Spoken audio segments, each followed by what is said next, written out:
नमस्कार साथियों, स्वागत है आपका हमारे यूट्यूब चैनल में। और हम देख रहे हैं हिंदी नेट सेट अध्ययन में पीवाईक्यू क्वेश्चन सीरीज, जो कि इसके बहुत पहले से हम देख रहे हैं। और लगभग मेरे ख्याल से आज इस सीरीज का जो वीडियो है, यह वीडियो आज 26 नंबर का होने वाला है। तो सब कुछ निःशुल्क है, कोई शुल्क नहीं, कुछ नहीं है। सिर्फ आप निःशुल्क है, आपके समयानुसार कभी भी देख सकते हो। तो हमारे चैनल को सब्सक्राइब कीजिए, लाइक कीजिए और निःशुल्क अध्ययन करके आप नेट जेआरएफ क्वालिफाई हो जाइए। यही हमारी सफलता है, आपकी सफलता है। तो बढ़ते हैं आज की पहले प्रश्न की ओर। पहला प्रश्न यह जो है, पिता कहानी के पिता ने किन दो किताबों में जिंदगी के 35 वर्ष काट दिए। यानी पिता कहानी जो ज्ञान रंजन की कहानी है, इस कहानी के पात्र जो पिता है, जो पुरानी पीढ़ी के प्रतीक है, वह पिता किन दो पुस्तकों पढ़ते पढ़ते उन्होंने जिंदगी के 35 वर्ष काट दिए या 35 वर्ष बीत गए हैं। तो उन्होंने भगवत गीता, रामायण और गीता, यह दो किताबें पढ़ते पढ़ते उन्होंने जीवन के 35 वर्ष बीत चुके हैं या 35 वर्ष की उम्र घट चुकी है। कौन से दो किताबें पढ़ते पढ़ते? रामायण और गीता, यह धार्मिक किताबें हैं। तो पिता कहानी के पिता ने रामायण और गीता पुस्तकों में जिंदगी के 35 वर्ष काट दिए। पिता कहानी के लेखक ज्ञान रंजन है। जैसे बताया मैंने, ज्ञान रंजन ज्ञान रंजक 7वें दशक के यशस्वी कथाकार है। इन्होंने घंटा बहिर्गमन, अमृत, फेस के इधर उधर, यात्रा, क्षणजीवी तथा पिता जैसी कहानियों के माध्यम से हिंदी कहानी लेखन की नई स्वरूप प्रदान किया, यानी नई प्रवाह में कहानी को बढ़ाया है। अगला प्रश्न पढ़ते हैं। अगला प्रश्न है यहाँ पर कुबेरनाथ जो निबंध से प्रश्न है।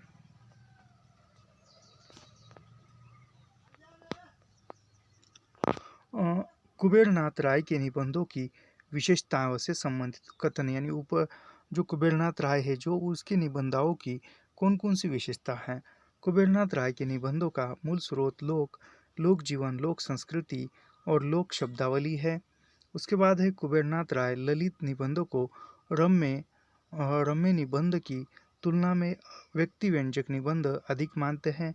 कुबेरनाथ राय के निबंधों में मिथकों के प्रति गहरा आकर्षण है। कुबेरनाथ राय को एक बौद्धिक कर्म मानते हैं, यानी कुबेरनाथ राय निबंधों को बौद्धिक कर्म मानते हैं। कुबेरनाथ राय ललित निबंध को एक परामर्शित विधा मानते हैं। तो इनमें से जो है कौन कौन से कथन सही है वह हम पढ़ते हैं, यहाँ पर दिए हुए हैं। तो इनके अनुसार जो है, कुबेरनाथ राय के निबंधों का एक मूल स्रोत लोक जीवन, लोक संस्कृति और लोक शब्दावली है। बिल्कुल सही है। कुबेरनाथ राय के निबंधों में मिथकों के प्रति गहरा आकर्षण है। कुबेरनाथ राय निबंधों को एक बौद्धिक कर्म मानते हैं। कुबेरनाथ राय रस धर्मा ललित निबंधकार है। कुबेरनाथ राय का प्रथम निबंध संग्रह प्रिया नीलकंठी है। अभी कुबेरनाथ राय के अन्य निबंध संग्रह देखते हैं। रस आकेटक, गंधमादक, विषाद योग, निषाद बांसुरी, कालिदास की तर्जनी, त्रेता का बृहदमास, मराल, उत्तर कुरु, आगम की नाव, यह जो है कुबेरनाथ राय के निबंध संग्रह है। अगला प्रश्न पढ़ते हैं। कुमारपाल प्रतिबोध, इनमें से किस जैन कवि की रचना है? यानी कुमारपाल प्रतिबोध, यह किस जैन कवि की रचना है? तो यह जो है सोमप्रभ सूरी की रचना है। सोमप्रभ सूरी, इसके बारे में थोड़ा सा पढ़ते हैं। कुमारपाल प्रतिबोध सोमप्रभ सूरी की रचना है। यह गद्य पद्यमय, यानी कुमारपाल प्रतिबोध जो रचना है वह गद्य पद्यमय है। संस्कृत प्राकृत काव्य है। जबकि जैनाचार्य मेरुतुंग ने प्रबंध चिंतामणि नामक ग्रंथ की रचना संस्कृत भाषा में की है। प्राकृत के पाणिनि जो हेमचंद्र को प्राकृत का पाणिनि कहा जाता है। प्राकृत पर पाणिनि तथा हेमचंद्र का प्रमुख ग्रंथ जो है वह सिद्ध हेमचंद्र है। शब्दानुशासन, कुमारपाल चरित्र, योग शास्त्र, प्राकृत व्याकरण, छंदानुशासन, यह है। षाडंगर ने षाडंगर पद्धति के नाम से सुभाषित संग्रह बनाया। षाडंगर ने षाडंगर पद्धति नाम से एक सुभाषित संग्रह बनाया है। अगला प्रश्न पढ़ते हैं, धूमिल की नक्सलबाड़ी, मोचीराम और अकाल दर्शन कविताएं किस में संकलित है? तो वह जो है सड़क से संसद तक, इसमें जो 1972 में प्रकाशित कविता संग्रह में प्रकाशित यह रचनाएं हैं। 1972 सड़क से संसद तक। सुदामा पांडे की नक्सलबाड़ी, मोचीराम और अकाल दर्शन यह कविताएं संसद से सड़क तक 1972 में प्रकाशित है, काव्य संग्रह में संकलित है। जबकि कल सुनना मुझे 1967 में प्रकाशित रचना है। सुदामा पांडे का प्रजातंत्र 1984। इसके अन्य यानी धूमिल के जो है अन्य काव्य संग्रह देखते हैं। दीनारंभ 1967, माया दर्पण 1967, जलधार 1973 तथा मगध श्रीकांत वर्मा यह काव्य संग्रह है। जलधार श्रीकांत वर्मा का काव्य संग्रह है। अगला प्रश्न पढ़ते हैं, गणानंद की काव्य पंक्ति, काहू कल पाए है सु कैसे कल, पाए है मैं कौन सा अलंकार है, यानी इसमें कौन सा अलंकार है यह देखना है।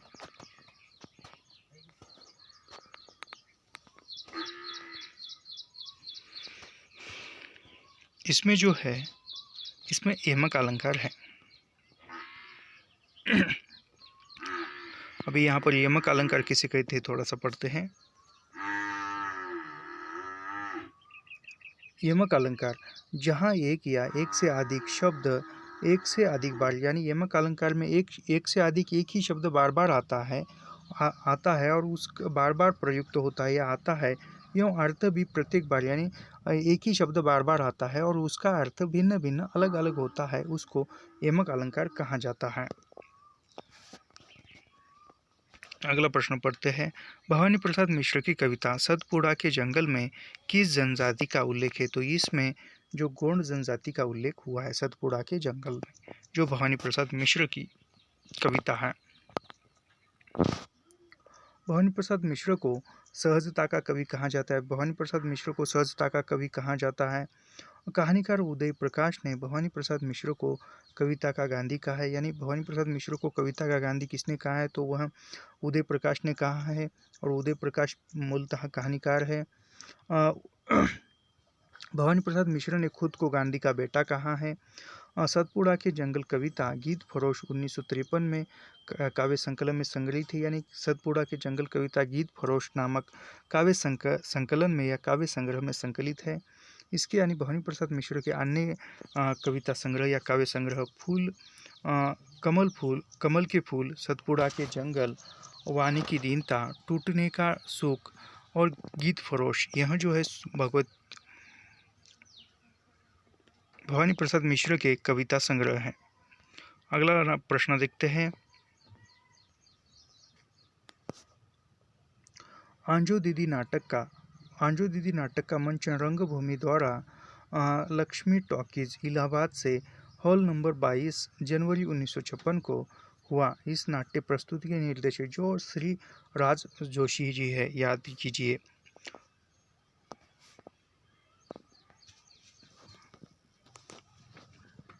उपेंद्रनाथ आश्क द्वारा यह 1955 में लिखा हुआ नाटक है। यह आंजो दीदी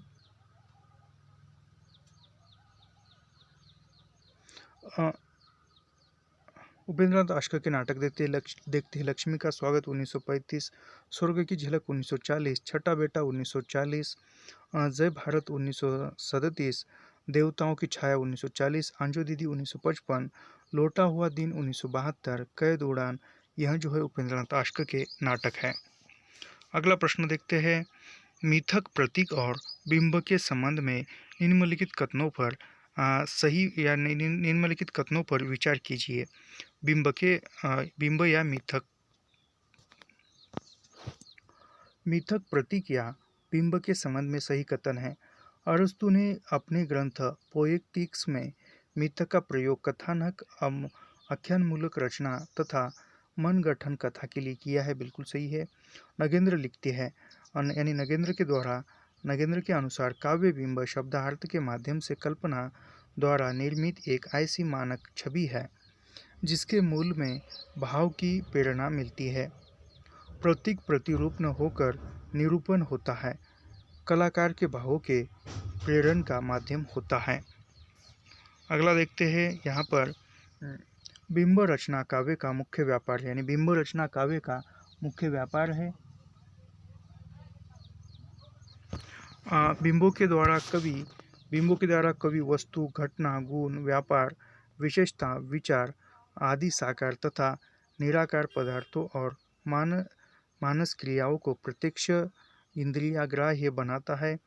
काव्य अपने इस व्यापार में अन्य शास्त्रों या विज्ञानों में भिन्न है। बिंब किसी अप्रस्तुत वस्तु का मानसिक या काल्पनिक रूप है, यानी बिंब क्या है, बिंब जो है वह अप्रस्तुत यानी एक मिथ्या वस्तु का एक काल्पनिक मानचित्र है, मानसिक चित्र है।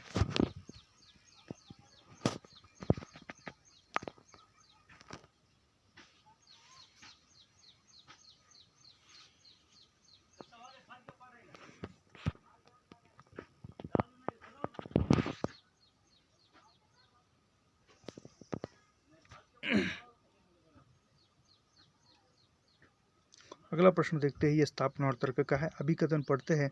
सन 1936 में प्रगतिशील लेखक संघ की स्थापना हुई और उसी वर्ष उसके वार्षिक अधिवेशन सभापति प्रेमचंद रहे। बिल्कुल सही है। कारण कहता है सन 1936 में प्रकाशित अपने काव्य संग्रह का नाम सत्यनारायण पंत ने युगांत रखा। बिल्कुल सही है, यानी यह दोनों कथन, अभिकथन और स्थापना दोनों कथन सही है। अगला प्रश्न पढ़ते हैं, ये अभी पढ़ा आपने।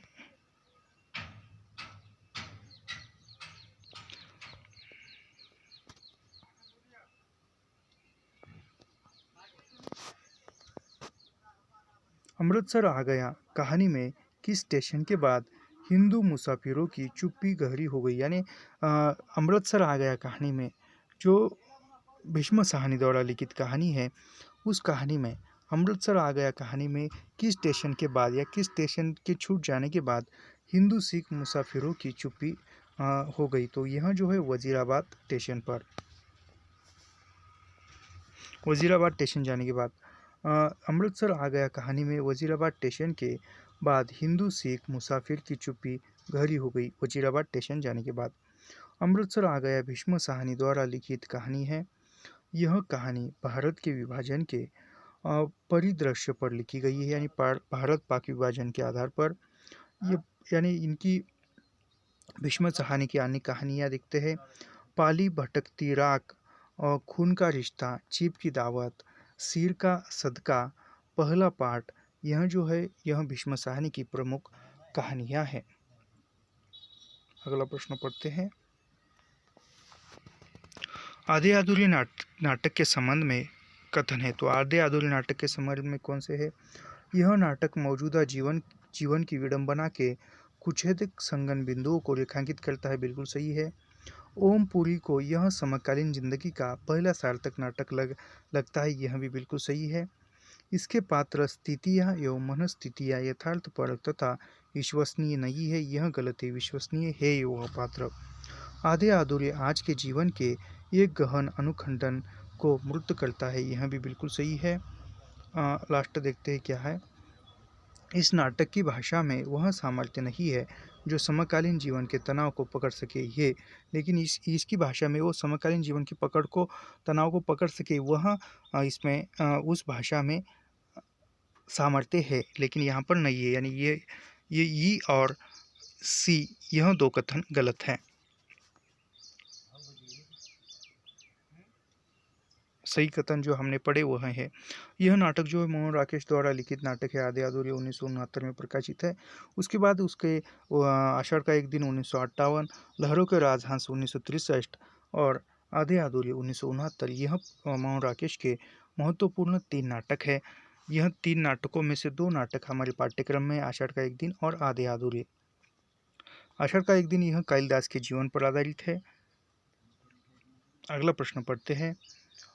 बहुत कम लोग यह जानते हैं आज हम जो है वो किसकी बदौलत है, किसने हमें जन सेवा की ओर लगाया, हमारी आंखें खोली, हमें सही रास्ता दिखाया, हमने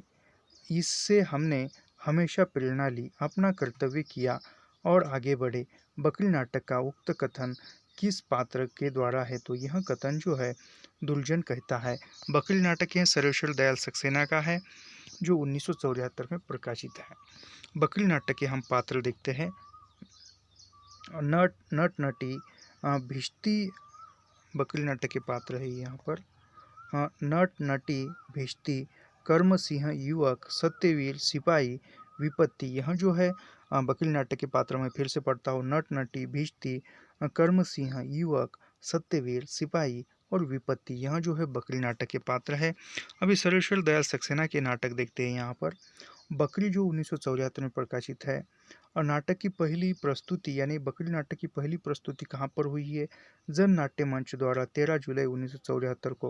यानी बकरी नाटक का पहला रंगमंच या पहला मंचन जो है वह जन नाट्य मंच द्वारा 13 जुलाई 1974 को त्रिवेणी कला संगम नई दिल्ली के उद्यान रंगशाला में हुआ है। याद रखिए यह। अभी सर्वेश्वर दयाल सक्सेना के अन्य नाटक है यहाँ पर। बकरी जो 1974 में, लड़ाई 1979 और आप गरीबी हटाओ 1981 में प्रकाशित है। मूलतः बकरी नाटक 1974, लड़ाई 1979, आप गरीबी हटाओ 1981। यह जो नाटक है यह सर्वेश्वर दयाल सक्सेना के नाटक है। मैं फिर से बताता हूँ, बकरी नाटक की जो प्रथम प्रस्तुति है, प्रथम मंच है, प्रथम मंचन जो है वह 13 जुलाई 1974 को त्रिवेणी कला संगम नई दिल्ली उद्यान रंगशाला में हुआ था। याद रखिए। अगला प्रश्न है, भारत दुर्दशा नाटक से संबंधित कौन से कथन सही है? भारत दुर्दशा नाटक जो कि भारतेंदु द्वारा लिखित है। इस नाटक में 5वें अंक का स्थान किताब खाना है। इस नाटक में सत्यानाश फौजदार का प्रवेश दूसरे अंक में होता है। अफसर 16 चून रची, भोजन प्रीति छुड़ाए, यह संवाद सत्यानाश फौज द्वारा कहा गया है। इस नाटक का प्रकाशन 1933 में हुआ है। यह गलत है। यहाँ पर निर्लज्जता नामक पात्र तीसरे अंक में आता है। यह गलत है, यानी तीसरे अंक में नहीं आता, ये चौथे अंक में आता है। तो इसके बारे में हम सही कथन कौन से है देखते हैं यहाँ पर एक बार।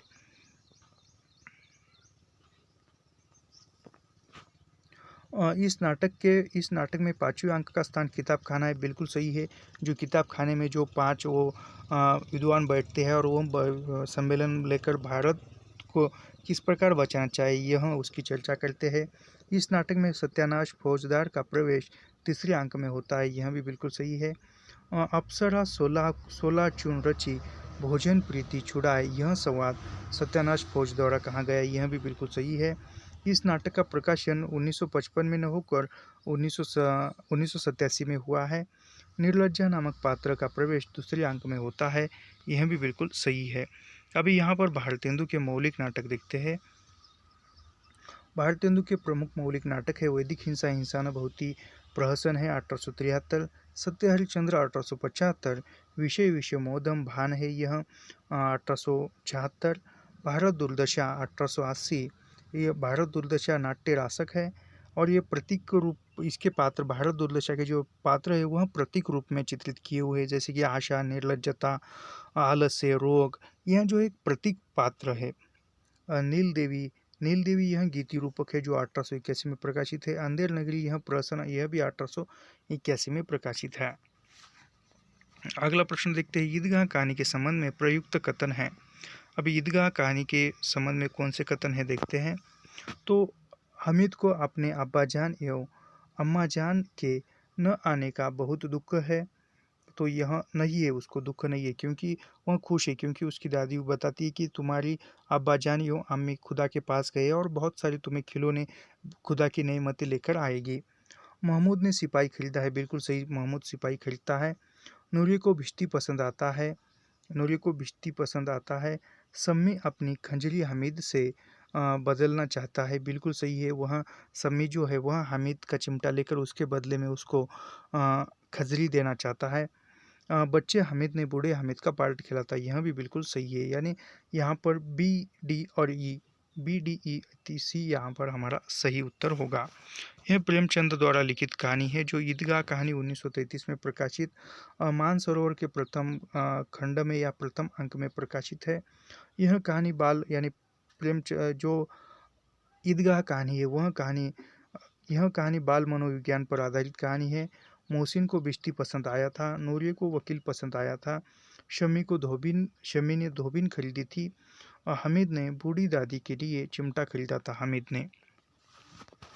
अगला प्रश्न है प्रेमचंद की अन्य कहानियां भी यहाँ पर। संसार का अनमोल रतन, सोजे वतन, दो पहलू की कथा, अन्न गोझा, नरक का मार्ग, नैराश्य, पूस की रात, कफन, सवा सेर गेहूं, नमक का दरोगा, दूध का दाम, यह जो है प्रसिद्ध कहानियां हैं प्रेमचंद की। अगला प्रश्न पढ़ते हैं। महात्मा गांधी की अध्यक्षता में, एक मिनट,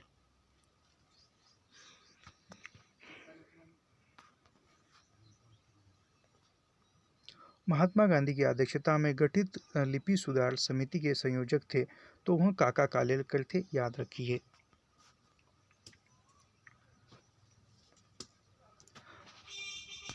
महात्मा गांधी की अध्यक्षता में गठित लिपि सुधार समिति के जो संयोजक थे वह काका कालेलकर थे। इस सम्मेलन में कुल 14 सुझावों का स्वीकार किया, 14 सुझाव दिए थे।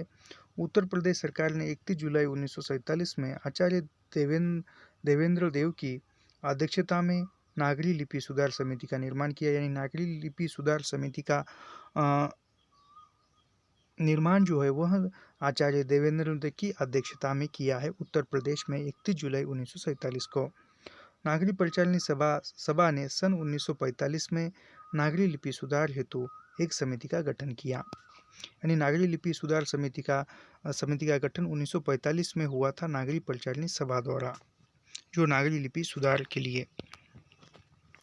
अगला प्रश्न है। प्रताप नारायण मिश्र से संबंधित उपयुक्त कथन है। अभी प्रताप नारायण मिश्र से संबंधित कौन कौन से कथन है यह हम देखते हैं। यहाँ पर प्रताप नारायण मिश्र से संबंधित कथन है। प्रताप नारायण मिश्र संस्कृत, उर्दू, पारसी, अंग्रेजी, बांग्ला की वह अच्छे जानकार थे, यानी वह उनको आती है। प्रताप नारायण मिश्र के निबंध दात, भव, आप, बात, धोखा, रिश्वत, बेगार, होली जैसे विषयों पर उन्होंने निबंध लिखे हैं। कली कौतुक, भारत दुर्दशा, कली प्रभाव, गो संकट, यह आदि उनके कृतियां है प्रताप नारायण मिश्र की। प्रताप नारायण मिश्र को आचार्य रामचंद्र शुक्ल ने हिंदी का एडिशन कहा। प्रताप नारायण मिश्र का जन्म सन 1856 में उन्नाव उत्तर प्रदेश में हुआ था। उसके बाद है हिंदी प्रदीप पत्रिका का संपादन बालकृष्ण भट्ट ने किया था। यानी हिंदी प्रदीप पत्रिका का संपादन बालकृष्ण भट्ट ने किया था, याद रखिए। एक मिनट।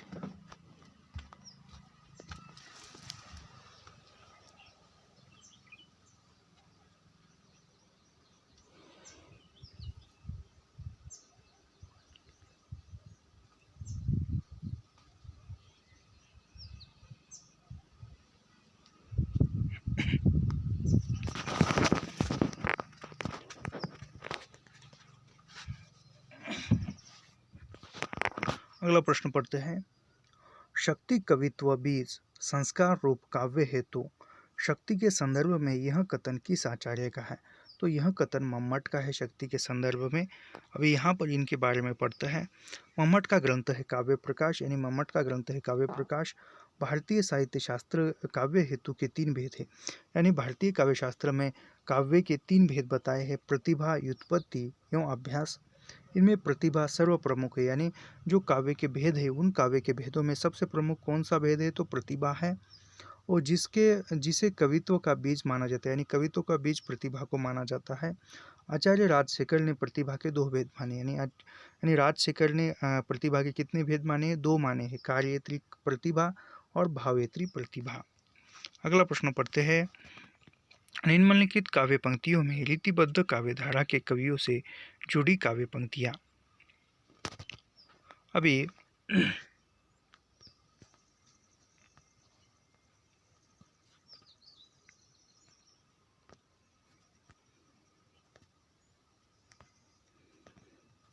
निम्नलिखित काव्य पंक्तियों में रीतिबद्ध काव्यधारा से जुड़ी पंक्तियां कौन सी है यह देखते हैं हम।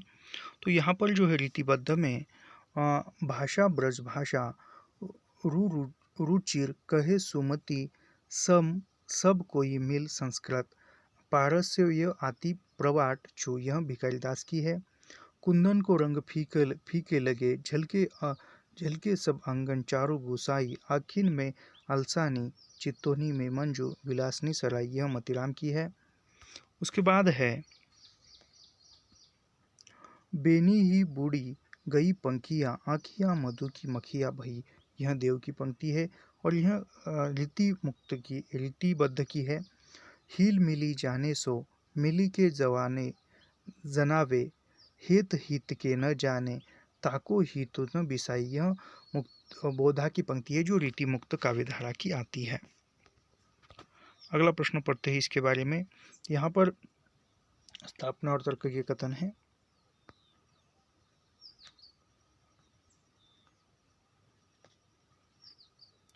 महिला आंचल के अनुसार मंगला देवी काला आजार से पीड़ित होने पर स्वास्थ्य के लाभ के लिए विश्वनाथ प्रसाद के घर आ गई थी। यह बिल्कुल गलत है क्योंकि मंगला को काला आजार नहीं था।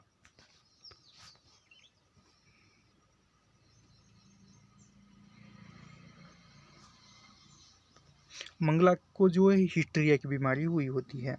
यह संवाद बाम भट्ट की आत्मकथा में सुचरित है, यानी यह बाम भट्ट की आत्मकथा में नहीं है, महिला आंचल उपन्यास में है वह कथन। तो यह जो है यहाँ पर यह दोनों कथन गलत है।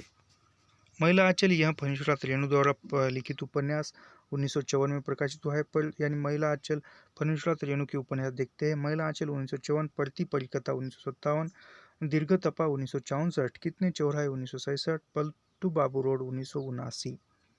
अगला प्रश्न यहाँ पर हजारी प्रसाद द्विवेदी के उपन्यास है। बाम भट्ट की आत्मकथा 1946, चारू चंद्रलेख 1963, पुनर्वा 1973, आनाम दास का पोथा 1976। अगला प्रश्न पढ़ते हैं। यहाँ पर भी तो यहाँ पर हम रुकते हैं, थोड़ी सी दुविधा है, बारिश आ रही है, तो यहाँ पर हम रुकते हैं और मिलते हैं अगले वीडियो में। धन्यवाद। ऐसे ही अध्ययन करने के लिए हमारे चैनल को सब्सक्राइब कीजिए, लाइक कीजिए और शेयर करना मत भूलिए। मैं लगभग 50 मिनट के ऊपर आज का वीडियो बनाने वाला था, लेकिन बारिश आने की संभावना है, तो इसकी वजह से मैं क्लास रुकता हूँ। धन्यवाद।